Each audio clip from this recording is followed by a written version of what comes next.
I should start? Okay, I'm sorry, I can't hear anything. Yeah, okay. So it's a one-way conversation. Yeah. Well, I was asked to discuss a set of questions that were sent to me, so that's what I'll do. I'll read the questions and then say a few words about them. The first question, let me make sure that you're hearing me. Are you hearing me? Yes, okay, good. The first question is, you are quoted as saying that if the Nuremberg laws were applied, then every post-war American president would have been hanged. After 9/11, you called the United States a leading terrorist state. How do you explain these very controversial statements? First, I don't think they're particularly controversial, but I'll discuss why I don't think they're controversial. So let's begin with the easiest one, the second, calling the United States a leading terrorist state. I've actually been writing about this topic for almost 30 years, ever since Ronald Reagan came to office and declared a war on terror. Bear in mind that George Bush did not declare a war on terror. On September 11th, he redeclared it. Reagan had declared a war on terror when he came into office in 1981. His administration announced at once that the focus of American foreign policy would henceforth be a war against what he called state-directed international terrorism, the plague of the modern age, return to barbarism in our times, and so on. And they did indeed carry out what they called a war on terror, which very quickly turned into a major terrorist war with huge atrocities and so on. So that's been disappeared from history. It's not polite to talk about it. We don't talk about our own crimes. But Bush did redeclare a war on terror, and I've been writing about it since 1981 because it's been a leading theme of U.S. foreign policy, international terrorism. When I write about it, I use the official definitions. There are official definitions, and I think they're pretty good ones, so I use them. So, for example, a U.S. Army manual defines terrorism as the calculated use of violence or threat of violence to attain goals that are political, religious, or ideological in nature through intimidation, coercion, or instilling fear. The official U.S. Code has a more elaborate definition, was about the same. In Britain, the official definition is that terrorism is the use or threat of action which is violent, damaging, or disrupting, and is intended to influence the government or intimidate the public, and is for the purpose of advancing a political, religious, or ideological cause. Well, that's virtually a definition of government policy. No? Yes, those are good definitions of terrorism. You shouldn't have much trouble finding endless examples, I should say, and that's what I've done. My use of these definitions has elicited a good deal of outrage because you're not supposed to use them. The reason is if you use those definitions, it follows at once that the United States is a leading terrorist state. I mean, there are examples that are so uncontroversial that it's hardly even worth talking about them. So take John F. Kennedy's terrorist war against Cuba. After the failed Bay of Pigs invasion, Kennedy organized a major terrorist campaign called Operation Mongoose. We have the internal records about it. There were reports at the time. According to, he assigned responsibility for the terrorist war to his brother, Robert Kennedy, and Robert Kennedy's semi-official biographer, Arthur Schlesinger, who was a high Kennedy advisor, says that Robert Kennedy's task was to bring the terrors of the earth to Cuba. The terrors of the earth. And that's what he did. Very serious terrorist acts. Now, that one's hardly controversial. Or take, say, Reagan's the terrorist war against Nicaragua. Again, not controversial. controversial. Actually, it came to the World Court. The International Court of Justice condemned the Reagan administration for its, what it called its unlawful use of force, technical term for terrorism, against Nicaragua, ordered the United States to terminate the crimes and to pay substantial reparations. Of course, the Security Council of the United Nations endorsed that judgment twice. The U.S. vetoed it twice. Britain and France abstained. They don't step on the toes of the master. The United States went on, escalated. There was a bipartisan agreement at that point to escalate the terrorist war. Went on to officially attack what were called soft targets, meaning undefended civilian targets. When human rights activists objected, the State Department endorsed that and said, yes, we should direct our terrorist forces to avoid the Nicaraguan army and attack agricultural collectives, health clinics, and so on, undefended civilian targets. There's no question that this is this classic case of terrorism. It might be worse, but I'll give the United States the benefit of the doubt and call it terrorism. And there's many other examples. Well, there has been a great deal of effort in the last 25 years or so to fashion a definition of terrorism. There have been academic conferences, there have been meetings of the United Nations, there's many books, scholarly books. It's considered a very difficult problem, and it is a difficult problem. The problem is to define terrorism in such a way that it distinguishes what they do to us, which is terrorism, and what we do to them, which isn't terrorism. And that's a very hard distinction to make. You can't use the straightforward definitions of the U.S. and British government because they don't make that distinction. So yes, it's a difficult problem. But describing the United States as a leading terrorist state is very far from controversial. I should say that these official definitions do not answer every question. For example, they don't distinguish clearly between terrorism and the much more serious crime of aggression. So when I say that the U.S. is guilty of international terrorism, say in the case of Nicaragua, again, giving Washington the benefit of the doubt and calling it international terrorism, not aggression. I'll actually return to that. It's an interesting question.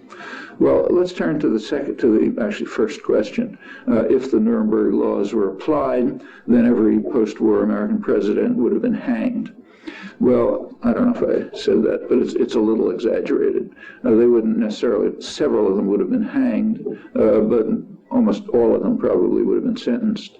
So they would have been sentenced by the laws of Nuremberg. Nuremberg didn't hang everyone, they hanged some of the participants. For example, the German foreign minister was hanged. One of the reasons was that he supported a preemptive war against Norway, where the Germans thought that the British were going to attack from Norway, so they attacked first. So preemptive war was taken to be a justification for hanging. You can think of other foreign ministers who have advocated preemptive war. I won't insult your intelligence by giving examples. But let's turn to this question, which is interesting. It raises many interesting questions. One reason is the answer is less obvious than in the case of international terrorism, and there are important issues. To begin with, we have to distinguish between the principles of Nuremberg, the laws of Nuremberg, and the practice. The principles are quite explicit in the charter of the International Military Tribunal, which I copied and have here. But the same problem arises as with regard to international terrorism. If the principles at Nuremberg were applied honestly, the Allies would have been at the bar of justice, which is, of course, unacceptable. So practice had to depart from principle, and it did so very explicitly and consciously. It was discussed. It had to absolve the Allies of any crime. So, for example, heavy bombing, a bombing of heavily settled urban concentrations, was excluded from the category of war crimes. I mean, it's in the principles, but it wasn't in the practice. And the reason was straightforward, acknowledged. The U.S. and Britain did more of it than the Germans, so therefore it couldn't be a war crime that was prosecuted. I might mention that if you happen to read this morning's newspapers in the United States, you see an interesting reflection of this. There were some Nixon tapes that were just released, secret tapes, and part of it is Nixon's opinions about Admiral McCain, the father of presidential candidate. He was head of the Pacific Theater. Nixon was furious at McCain because McCain was objecting to his policies in Vietnam. And McCain didn't think that the United States was bombing heavily enough. There should be heavier bombing, he thought. In other words, more war crimes, more bombing of heavily settled civilian targets like the ones that John McCain was bombing when he was shot down. And John McCain, the current presidential candidate, is quoted as saying that he thinks his father was right. We should bomb more heavily, carry out greater war crimes. That's this morning's paper. But these are not war crimes that are prosecuted. And I'm sure that no one will comment that, make the comments that I just did, at least not in the mainstream, although they're accurate, according to the laws of Nuremberg, the principles of the Charter, not its practice. There are other cases. So, for example, the German submarine commander, Admiral Dönitz, was absolved of the main charges against him because his defense was able to show that the British Admiralty and the U.S. Navy had carried out similar crimes. So therefore he was absolved. Nuremberg, I should say, of all the tribunals that have taken place, Nuremberg was the most honest and the most significant, but there was a fundamental moral flaw, even greater in the ones that have followed. It's justice by the powerful who exempt themselves, and the extent to which they exempt themselves is quite remarkable and not discussed much because it's too embarrassing. So take, for example, genocide. Now, there is a genocide treaty proposed, and the United States, after 40 years, did ratify the Genocide Convention, but with a qualification. It exempted itself. So therefore, the U.S. declared after 40 years that it is free to commit genocide. Now, this has actually come up in international legal proceedings.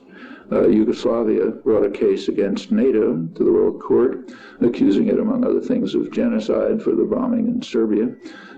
Exaggerated claim, but that was the charge. The United States excluded itself from the case, and the World Court agreed that the United States could be excluded because when it signed the Genocide Convention, it exempted itself, saying we're free to commit genocide. The same is true of the International Court of Justice. So when the World Court, when the U.S. accepted the jurisdiction of the court in 1946, it exempted itself from prosecution under any international treaties, like the UN Charter, for example. So the United States is therefore free by its own decision to violate the Charter of the Organization of American States, and any other treaty. That's also come up in judicial proceedings. When Nicaragua brought a case against the United States in 1985, the case was actually brought by a distinguished Harvard law professor, but most of the case was thrown out by the World Court because of the exception that I just mentioned. Nicaragua could not bring up the charge of aggression because the U.S. had exempted itself from that charge. So therefore, it was only accused of international terrorism. Actually, the crucial point was captured rather well by George Orwell with Western intellectuals in mind. This is in his essay on nationalism, in which he spoke of what he called the indifference to reality of the nationalist, who not only does not disapprove of atrocities committed by his own side, but has a remarkable capacity for not even hearing about them. That's accurate, and it's a criticism which holds of the intellectual classes quite generally. Orwell was correct about that. Well, let's turn to the principles of Nuremberg, the laws. So the major crime at Nuremberg was crimes against peace, aggressive war. It was called the supreme international crime, which differs from other war crimes in that it encompasses all of the evil that follows. So let's take, say, Iraq. Iraq is a classic case of aggression, no extenuating circumstances. The U.S. and Britain are transparently guilty of crimes against the peace for which the Nazi leaders were hanged. The supreme international crime includes all the evil that follows. It includes sectarian warfare, terror, starvation, refugee flight, all of the horrible things that have happened in Iraq. Those are included within the supreme international crime of aggression, under the Nuremberg principles, that is. Of course, under Nuremberg practice, the West is excluded because we absolve ourselves of the crimes. We are declare that we are outlaw states, free to do what we like. It's official, in fact. I should say, incidentally, that Iraqis happen to agree with the Nuremberg principles. They're different from Western intellectuals. According to Pentagon studies, a large majority of Iraqis accuse the invaders, the occupying armies, of responsibility for sectarian warfare and other violence. So Iraqis apparently accept the Nuremberg principles, but the West doesn't. The West rejects the Nuremberg principles.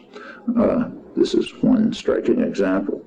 Well, let's take the other category of crimes at Nuremberg, crimes, war crimes and crimes against humanity. First of all, who's guilty of such crimes? Well, according to the Nuremberg principles, those guilty are leaders, organizers, instigators, and accomplices participating in the formulation or execution of such crimes. Okay, so if you're an accomplice participating in the execution of the crime, you're guilty of the crime. The crimes include wanton destruction of cities, towns, and villages, inhumane acts committed against any civilian population, murder, extermination, a whole list of others. Well, let's turn to U.S. presidents now. What about crimes against peace, the major crime? Well, George W. Bush, it's obvious, so I won't talk about it. What about his father, George Bush, number one? Well, the invasion of Panama was direct, unprovoked aggression. Killed probably a couple thousand people. We don't count our victims, so we don't know.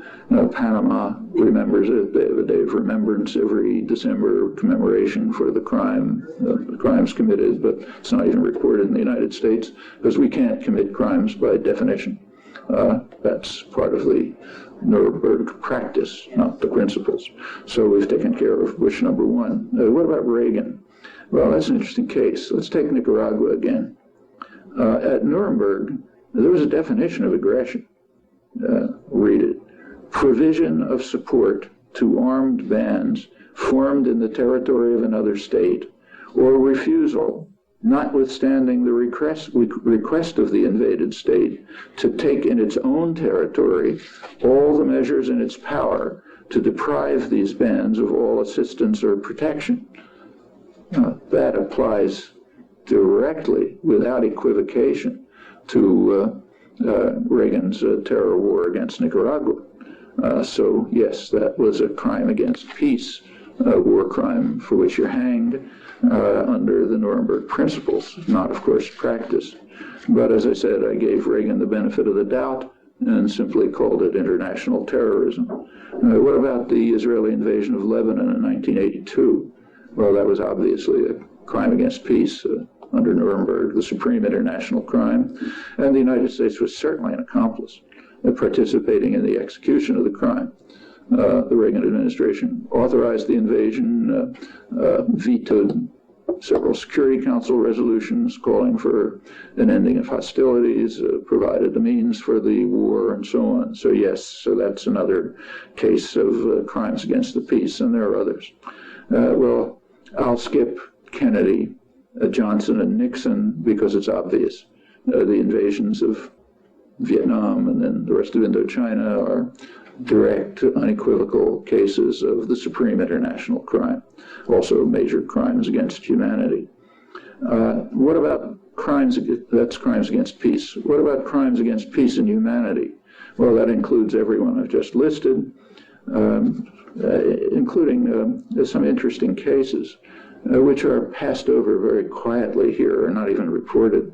So in the Nixon-Kissinger tapes that were released, we discover that Nixon gave his loyal servant, Henry Kissinger, orders to carry out a massive bombing of Cambodia.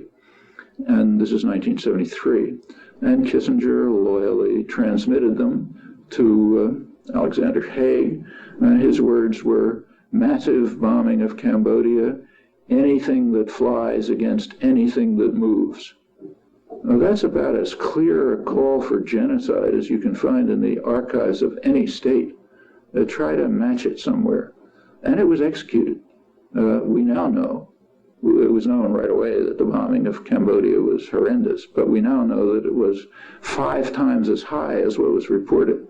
The bombing of rural Cambodia was greater than the total tonnage of bombing in all theaters in World War II by the Allies. It turned the Khmer Rouge from a marginal group of guerrillas to a huge army of enraged peasants, and we know what happened next. That's too unpleasant to be reported.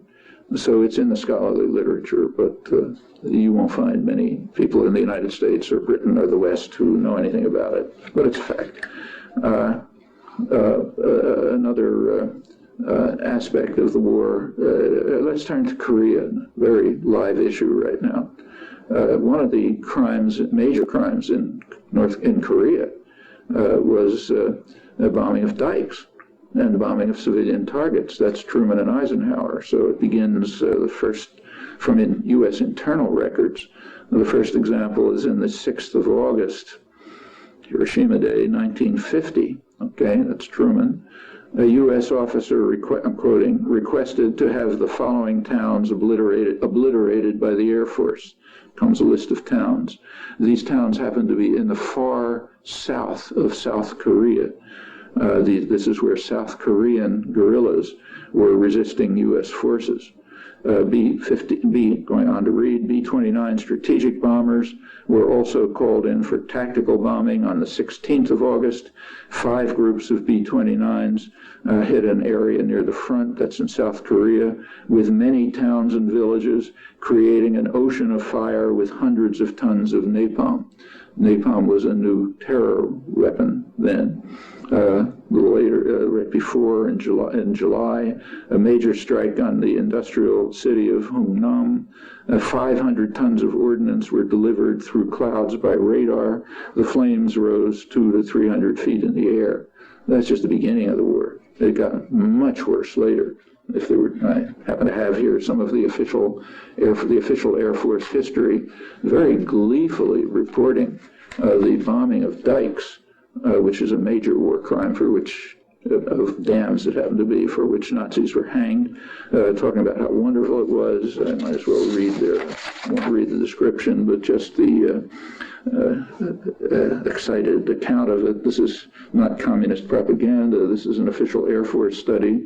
In destroying the dikes, the dams, the U.S. Air Force had hit hard at 2 sensitive links in the enemy's armor: his capability to supply his troops and his capability to produce food for his armies.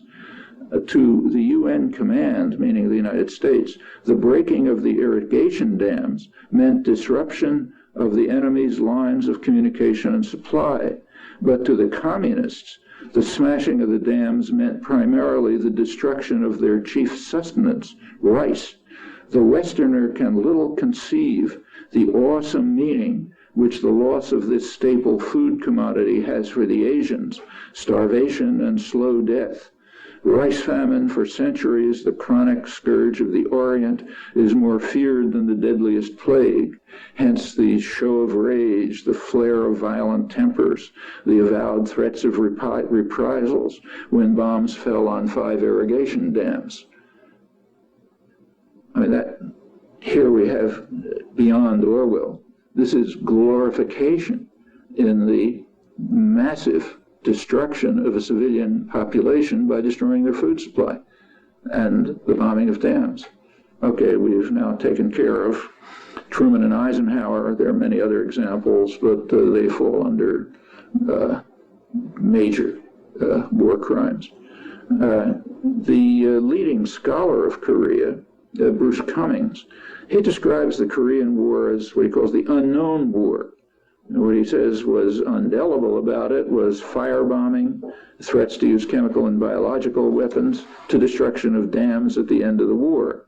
What is unknown is the extraordinary destructiveness of the U.S. air campaigns, mostly unknown even to historians, let alone to the average citizen. And it has never been mentioned during the past decade of media analysis of the North Korean nuclear problem, despite some rather obvious relevance. Well, okay, we've taken care of Truman and Eisenhower, and that's a small part of the story. As I said, I'll skip Kennedy, Johnson, and Nixon. I've already talked about Reagan, some of his crimes, there are many others, so he's an easy one. That leaves Ford, Clinton, and Carter. Ford was in office only a few months, but long enough to commit a major war crime. He and Kissinger authorized the Indonesian invasion of East Timor, which was about as close to genocide as anything in the modern period.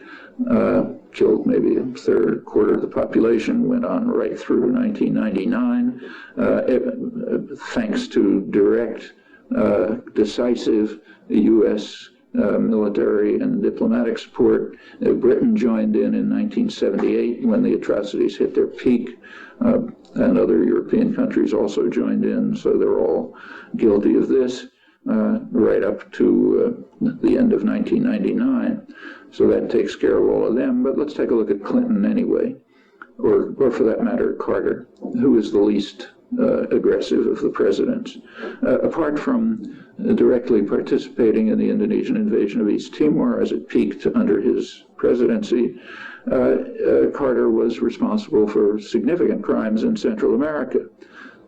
I'll just read the description of it by his own Latin American specialist, historian and a dove, incidentally, Robert Pastor. He explains why his administration had to support the murderous Somoza regime in Nicaragua, and when that proved impossible, to maintain the U.S.-trained National Guard after it had been massacring the population with the brutality a nation usually reserves for its enemy, killing some 40,000 people. Well, okay, that's participation in a war crime. What about Clinton? I mentioned one case, but there's a lot more. Take the sanctions against Iraq through the 1990s. They were so murderous that the Clinton administration and Britain had to modify them in 1995 and to introduce a humane version of sanctions. That was called the Oil for Peace program. They call it a UN program. It's actually US and British. There was a well-known international diplomat, highly respected international diplomat, who was put in charge of the program, Dennis Halliday, Irish diplomat. After 2 years, he resigned in protest, describing the Oil for Peace program as genocidal. He was replaced by another highly respected international diplomat, Hans von Sponeck, German diplomat, great experience. 2 years later, he resigned, saying the Oil for Food program violated the Genocide Convention. Von Sponeck gave extensive details in a book that appeared a couple of years ago of how it was genocidal. A very important book, so important that it can't be mentioned in the United States or England. Can't be reviewed, can't be mentioned. It's called A Different Kind of War. that easily counts as a major war crime. Let's take one missile aimed at Somalia, aimed at the main pharmaceutical producer in Somalia. Sudan, sorry, not Somalia. In the Sudan, the Clinton administration aimed missiles at the Al-Shifa pharmaceutical plant, produces about half the pharmaceuticals for the Sudan. Well, if somebody had destroyed half the pharmaceuticals in, say, the United States or Israel or England or any other country where people matter, it would be considered a major war crime, a huge act of international terrorism, if not worse. Now, this is considered nothing. In fact, it's not even discussed entirely. The German ambassador in Sudan did discuss it and wrote about it. He estimated that tens of thousands of Sudanese died as a result of the destruction of pharmaceutical supplies. But it's not surprising in a poor country under sanctions, couldn't replenish them. Other investigators have made the same estimate, but it's off the agenda. So tens of thousands of dead Sudanese, what does that matter? Take Turkey. In the 1990s, the Turkish government carried out a major counterinsurgency campaign in southeastern Turkey against the Kurds. Tens of thousands of people, hundreds of thousands or possibly millions were driven out of the region, either to Istanbul or out of the country. 3,500 towns and villages were destroyed, forests were destroyed, huge atrocities.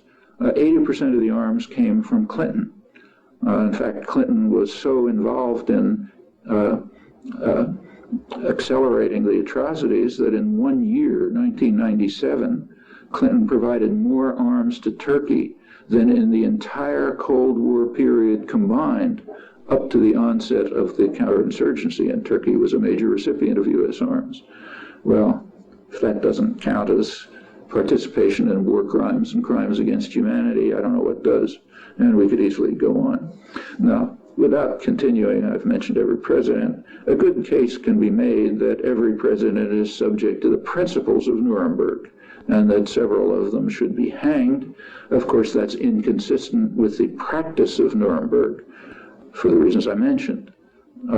Just like terrorism, similarly, international tribunals are designed for the weak and the powerless, and not for the strong. They exempt themselves. We could say the same about international economic arrangements. The weak and the powerless have to accept the laws of the Washington Consensus, so-called.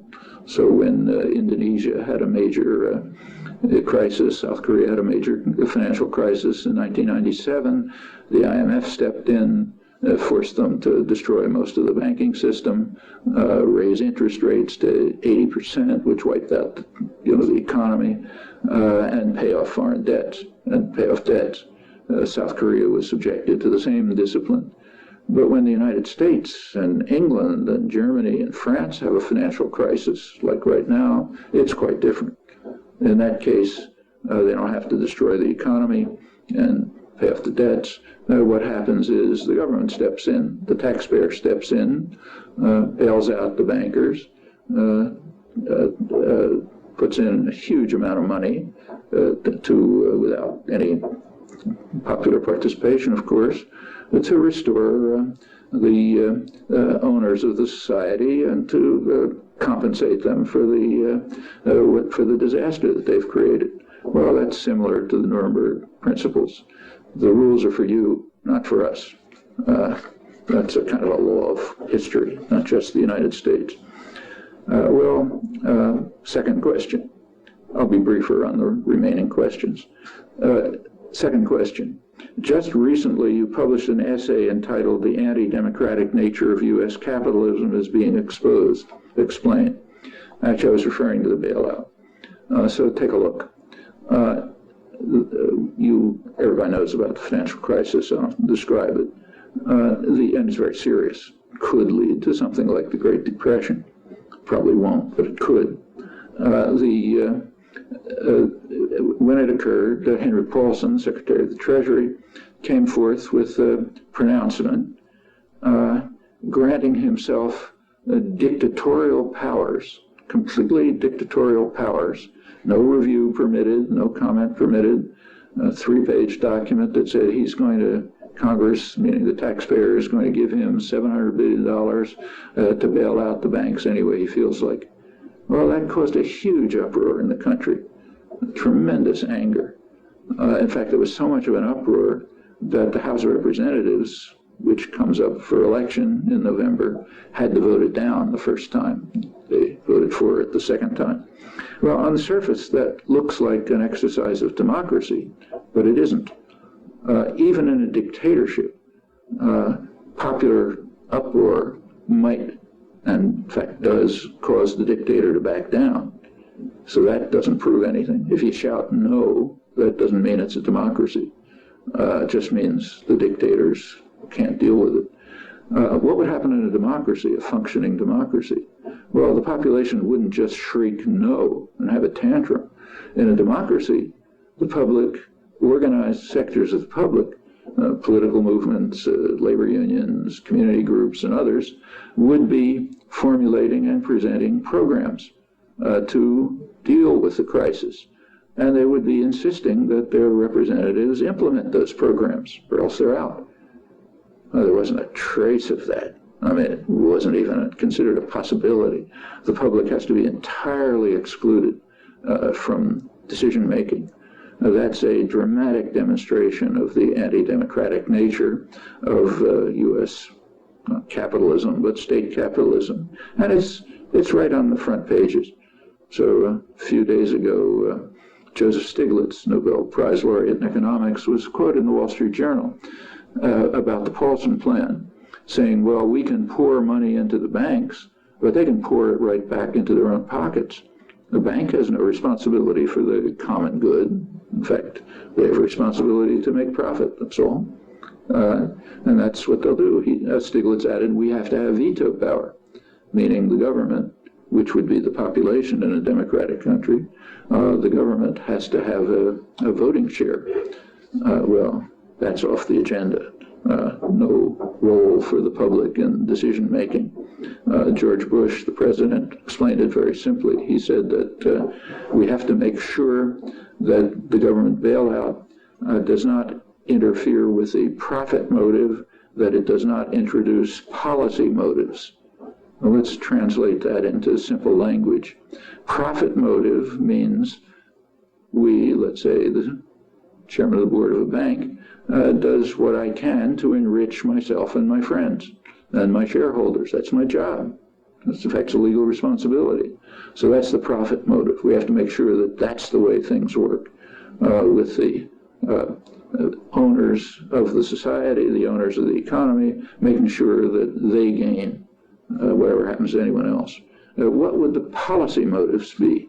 Well, if you can imagine a functioning democracy, policy motives would be initiatives of the public. Those would be policy motives. If the public were engaged in making decisions, it would have policy motives. It would say, look, here's the way we want the money to be spent. But we've got to exclude that.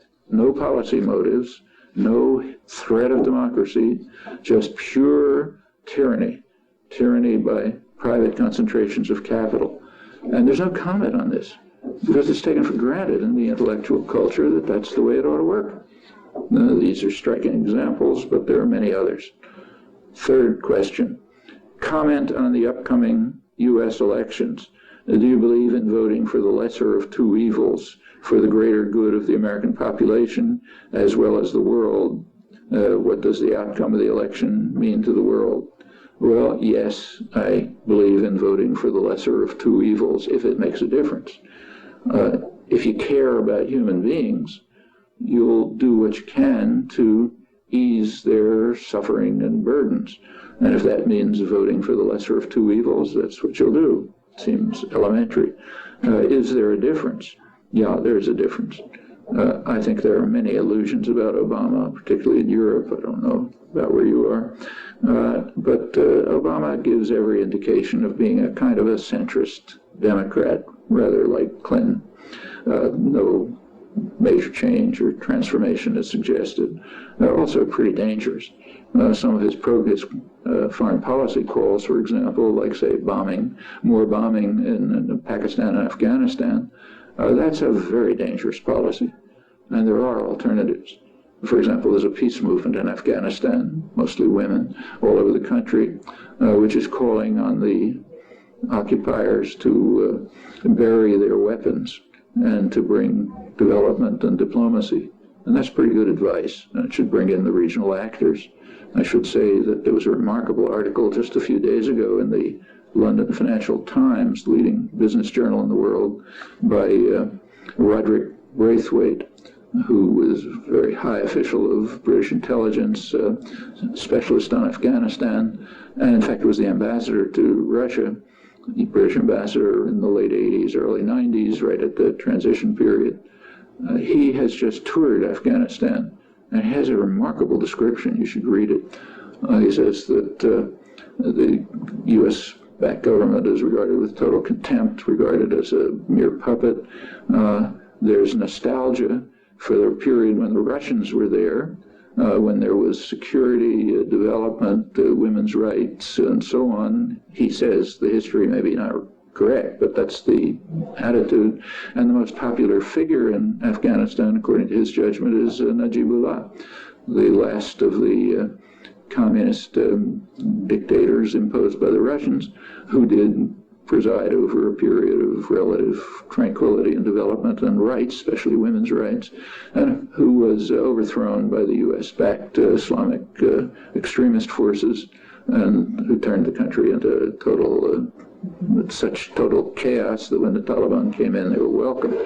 Well, that's the mood that he senses in Afghanistan, and if he's right, and if the peace movement is right, and other commentators, a lead article in Foreign Affairs, the major establishment journal this month, then Obama is way out of line on this and on other things too.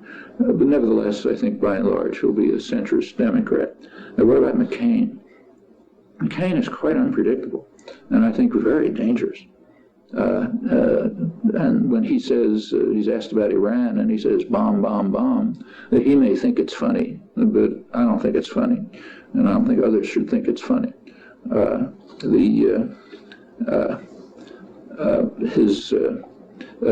Also, there's a history. History is not just for the garbage can. There's a record of Democratic and Republican administrations.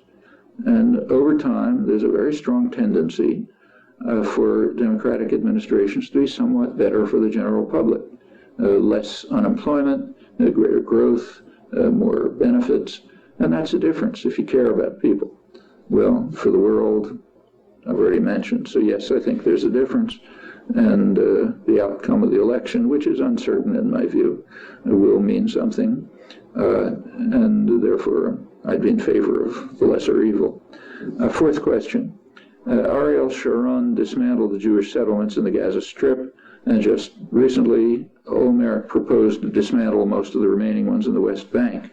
Do you view these steps as sincere ones on the part of Israel, as its proponents claim? What's your analysis of the current situation? Well, with regard to Olmert, we can't say. He made that, it was an interesting announcement, but he made it as he's leaving office. So we don't know what it means. In any event, it has no effect. What about Sharon? He did dismantle settlements in the Gaza Strip. He removed about 8,000 settlers illegally settled in the Gaza Strip and sent them off to the West Bank and the Golan Heights. Now, even the extreme hawks in Israel recognized that the Gaza Strip was a liability. Israeli occupation had turned it into a hellhole. The 8,000 Israeli settlers were taking a very large part of the land, much of the water and the scarce resources, and they were being defended from the population by a large part of the Israeli army. I mean, that just didn't make any sense.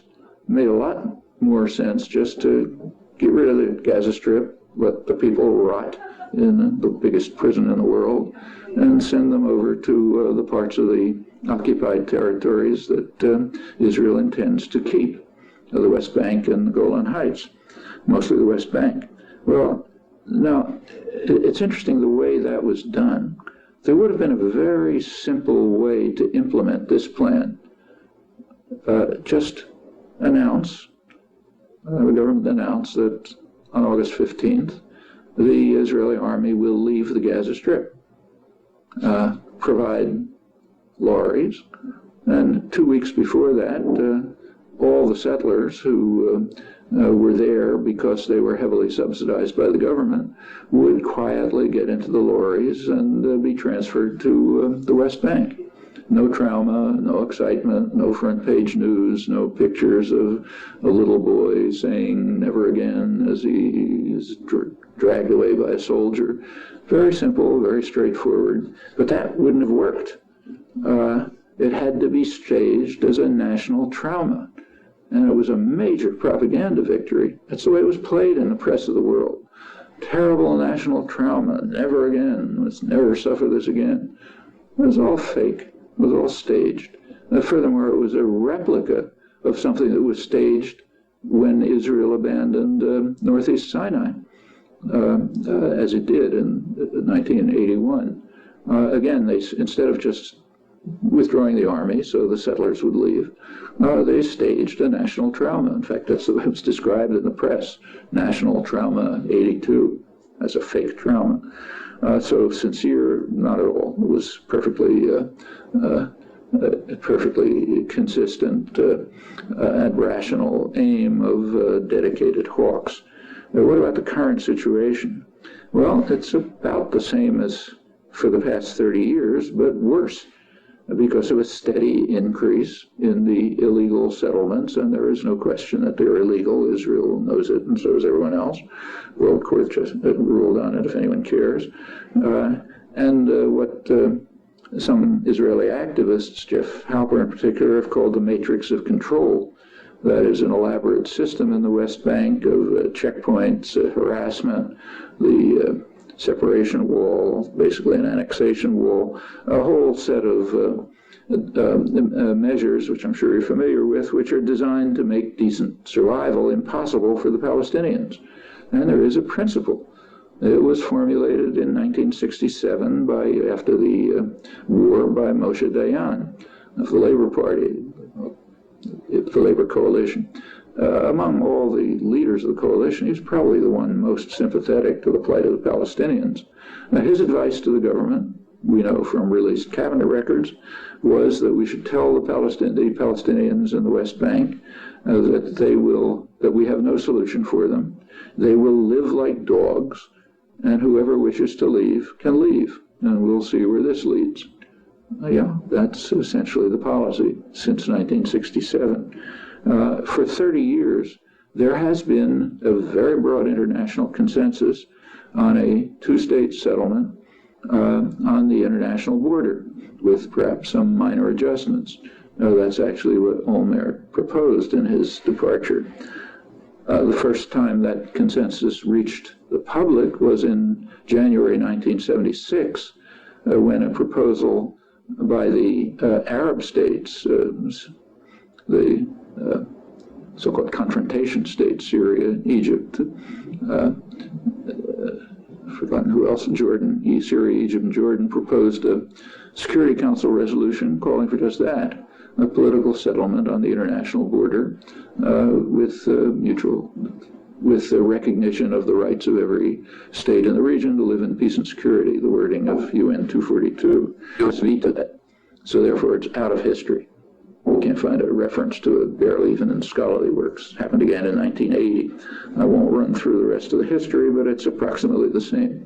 If you look at votes in the United Nations General Assembly, they're run, 150 to 3 U.S., Israel, Marshall Islands or something like that, and that is consistently for years. So there is a rejection camp. It's led by the United States and Israel. And it is blocking a political settlement. Where do the American people fit into this? Well, as usual, they're ignored.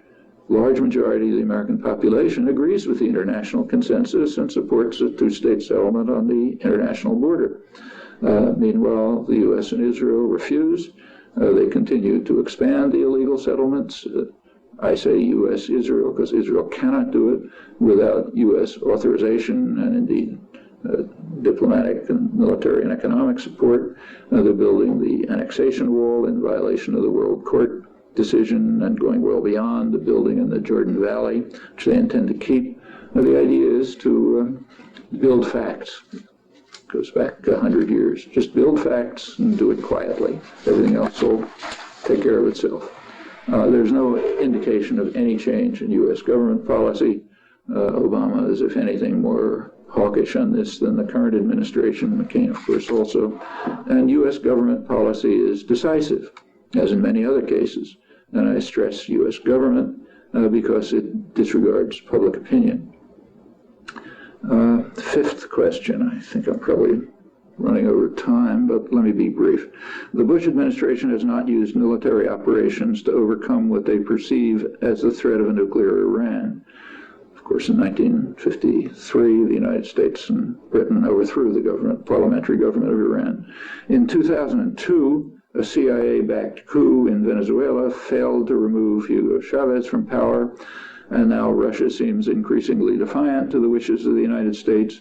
Does this mean that the world is entering a new era in which U.S. military power, despite its historically unparalleled superiority, is unable to neutralize what it claims to be threats to its national security and interests?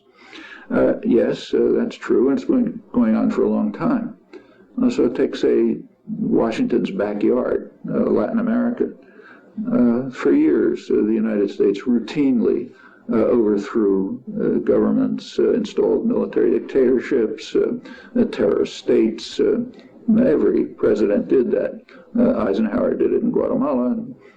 Kennedy prepared the military coup in Brazil, a very important one, which major country spread throughout the hemisphere, installed a national security state, and so on. I won't run through the record. And the reasons are quite explicit. We know that the United States is a very free country, the most free and open society in the world, so we have a very rich record of planning.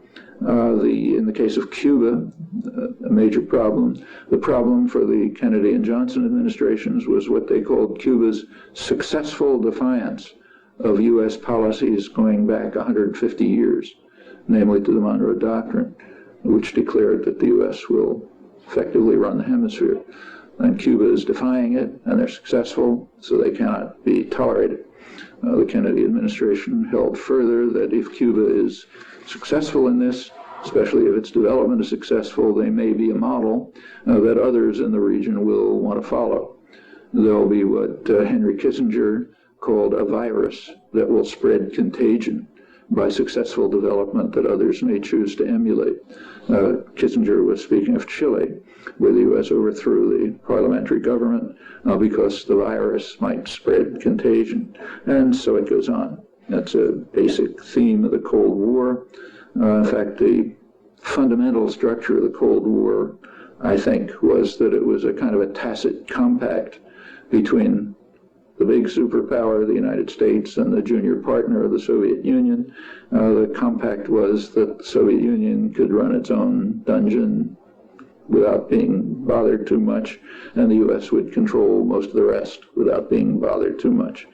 We can see how strikingly that a very clear indication of what that policy was revealed right after the fall of the Berlin Wall. If anybody wants to understand the Cold War, the place to look is ask what happened when the Soviet Union collapsed and all the pretexts for the Cold War disappeared.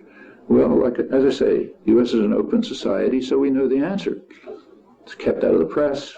It's kept out of discussion. You're not going to read it from Francis Fukuyama or anybody else, but it's there. It's public. You can find it out if you like. This was during the Bush administration. And immediately after the fall of the Berlin Wall, the first thing they did was invade Panama, showing that nothing had changed. But they also produced a national security doctrine and a military budget right then. And they're very clear and interesting and explicit. They say that everything has to go on as before. We have to have a huge military system, though the threat is gone, it's not the Russians, and we have to have a huge military system because of the technological sophistication of third world powers. I'm not making that up. Because of the technological sophistication of third world powers, we have to have a huge military system now comparable to the whole world combined. Yeah, that's what it was like during the Cold War, too. What they said about the Middle East was interesting. They said we must maintain intervention forces directed at the Middle East, the Middle Eastern oil-producing regions. And then comes the following phrase, where the threat to our interests could not have been laid at the Kremlin's door. Okay? So, sorry, we've been lying to you for years. The threat of to our interests is indigenous nationalism, as it always was. And if you look through the record, you find that. And we have to maintain those intervention forces even if the Russians are gone. Of course, we couldn't lay the threat at their door anyway, contrary to propaganda. I mean, it was an element, but not the main one. It's like the rest of the world. But things have changed. So it's true that for decades, say in Central America, Latin America, elsewhere, Southeast Asia, the U.S. was regularly overthrowing governments, installing military dictatorships when it chose to. But that has changed. It can't do it any longer. The last attempt, as the question mentions, was in 2002, when the U.S. did support a military coup to overthrow the government of Venezuela, a democratic government. It was beaten back by a popular uprising, and the U.S. couldn't do anything about it. Why? For one thing, there was a tremendous uproar in Latin America, where people take democracy more seriously than they do in Washington, and the American people wouldn't support it either. There's been a civilizing effect of the activism of the 1960s and subsequent years. Population does not accept things that it easily accepted before. The same is true in Latin America. It's now reached the point of what's called sometimes the pink tide, the spread in South America, particularly of sort of social democratic regimes. Not particularly radical, but they are the kind of regimes that the United States would have overthrown and where it would have installed military dictatorships not too long ago, but not now. Now it has to deal with it somehow. And it's all over Latin America. One of the ways that it's dealt with is by denying it. And this is dramatic. It tells you a lot about functioning democracy. The U.S. is a very free society, but there are modes of overcoming that by keeping the population insulated from unwelcome facts. Crucial case just happened a couple of weeks ago. The most exciting country in Latin America, maybe in the world, is Bolivia. It's the poorest country in South America. It's had a democratic uprising which has very few counterparts. If anyone was seriously interested in promoting democracy, they'd be applauding what happened in Bolivia. In 2005, the large majority of the population, which is indigenous, and had been repressed and brutalized for 500 years, entered the political arena, elected somebody from their own ranks with serious issues. You know, not did Sarah Palin wink her eye or something like that, but serious issues. Control over resources, cultural rights, justice, and so on. And the population didn't just show up on election day. They'd been struggling about these things for years. Okay, that's functioning democracy. Very hard to emulate anywhere else, to think of any. Now, of course, the United States strongly opposes it and is trying to undermine it, naturally.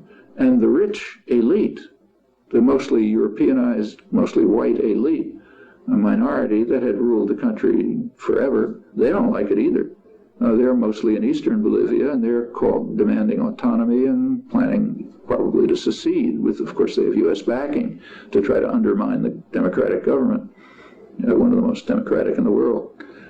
Well, what do the South American republics think about this? There was a meeting of the South American republics in mid-September. They came out with a strong endorsement of the government, the Evo Morales elected government. The endorsement, this was in Santiago, Chile, one of the U.S. favorites. The endorsement was read by President Bachelet, another one of the U.S. favorites. None of this was reported. Evo Morales, the president, thanked the Latin American republics for unanimously agreeing to supporting the democratic government against the secessionists. And he pointed out that this is the first time in 500 years that South America has taken its fate into its own hands without the interference of foreign powers, for the most part, the United States. That's extremely important. So important that it was reported nowhere in the United States, and probably not in Europe either. But yes, that's an illustration of what's pointed out by the question, and it's happening all over. The world is becoming more diverse and complex. The U.S. is, of course, totally dominant, in military power. I mean, no one is even close. In fact, the rest of the world combined doesn't compare with the United States in scale, technological sophistication, array of bases all over the world, hundreds of them, and so on. But nevertheless, for some years now, about 30 years, the economic system, the global economic system, has been becoming what's called multipolar. 30 years ago, there were three major economic centers: North America, Europe, and Northeast Asia, based mostly then on Japan and Korea, a major industrial power. Now it includes, of course, China, with India in the periphery. So here you have three major economic centers. They differ in character. There's more in the Gulf, where huge amounts of capital are stored, and of course where the world's energy is, for the most part. Russia is, after the disaster of the 1990s, Russia adopted a market system in the 1990s, and it led to a complete disaster, just as it does in the third world. That's where the third world comes from, having market systems rammed down the throats while the colonial powers never accepted them. So Russian production, the Russian economy reduced by about half, practically destroyed, millions of extra deaths, but they've begun to recover. It's ugly, but they've begun to recover. So yes, the world's becoming more diverse. And despite its military power, the U.S. has to face this somehow. So it's going to be a more complex world, and we can see it in many ways. Last question. How do you justify your optimism when your research oftentimes reaches depressing conclusions? Well, there are two reasons for that. One is sort of a version of what in the history of philosophy is called Pascal's wager. We have two choices.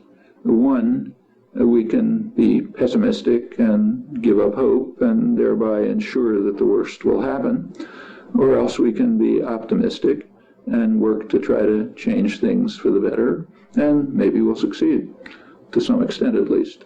But given those two choices, there's no choice. Of course, you're optimistic. But there's a second reason, and that is evidence. There's a basis for optimism. Take, say, the current election in the United States. I don't happen to like the candidates, but if you look at the Democratic ticket, there were two candidates, a woman and a black. 40 years ago, that would have been absolutely inconceivable. The country has just become more civilized, thanks to the activism of the 60s and its aftermath, and I stress aftermath. The feminist movement, which probably changed the country more than any other, is a product of the 70s. The international solidarity movements, which are very important and come right out of the mainstream, are from the 80s. The global justice movements are the last 10 years. These are great and important changes. The country is more civilized. Compare, say, take, say, Iraq today. Right now, there is an elected government in Iraq, much to the displeasure of the United States. I'm sure you've followed events of the last few years, and you know that the U.S. occupiers tried in every possible way to prevent elections and democracy. They had all kinds of schemes to avoid it.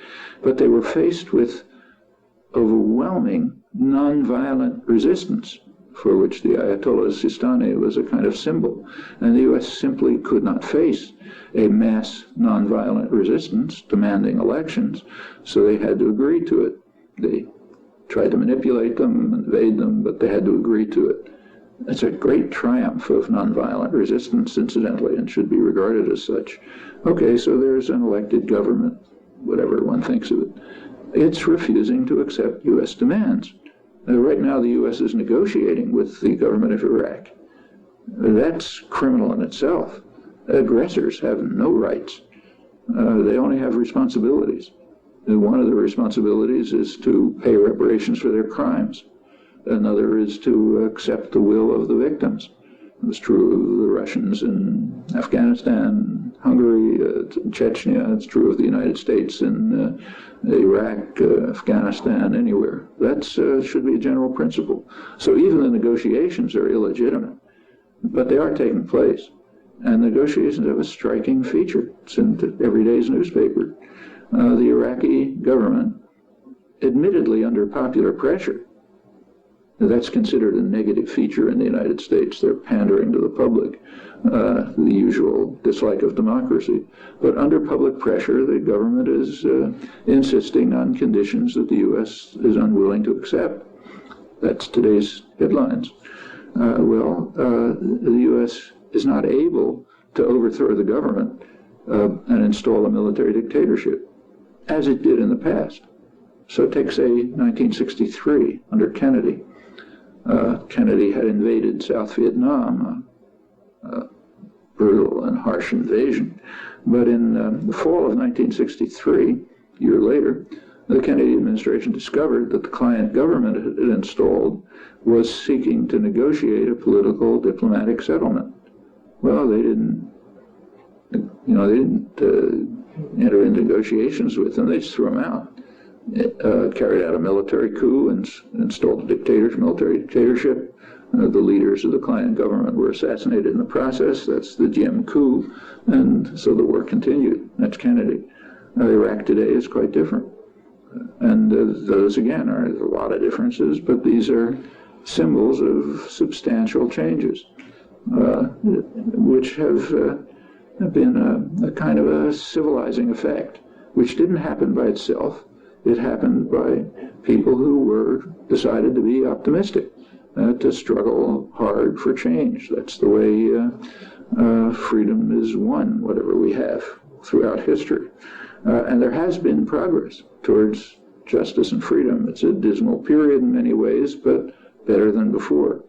And that leaves us with a legacy that we can make use of to carry the struggle forward, if we so choose. So I think there are good reasons for a measure of optimism. I'll stop there. That exhausts the questions. Thank you. Thank you very much.